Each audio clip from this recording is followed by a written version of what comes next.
کۆنزمەنی سۆرانی کۆمەڵی ئیسلامی کوردستان بە هاوکاری چەند خێرخوازێک توانیمان ئەو ساڵیش لە جێژنی قوربانی پیرۆز کەلوپەلی خۆراک و خواردەمنی بۆ ژمارەی نزیکەی 50 خانەوادە لە داکێتیم و هەژار ئامادە بکەین کە بە بۆنەی هاتنی جێژنی قوربانی پیرۆز. ئەمە لێرەوە زۆر سوپاسی ئەو ڕێکخرا و ئەو کۆمپانیا و شەریکانەکەن کە هاوکارن بە پارە بە جلوبەرێک بە خواردەمەنی بۆ دڵخۆشکردنی ئەو منداڵانەی بێباوک. لێرەوەشەوە دووبارە و سێبارە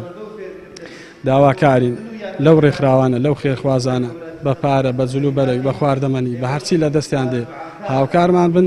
بۆ ئەوەی لە ڕۆژی دوایشدا ببن بە جیرانی پێغمبەری عەلەیهی سەڵات وسەلام بە ئەو کۆمەڵە منداڵێکە لەلامانە نزیکەی 120 منداڵە دڵخۆشیانەکەن بەتایبەت لە جێژنە و لە مناسەبەکان.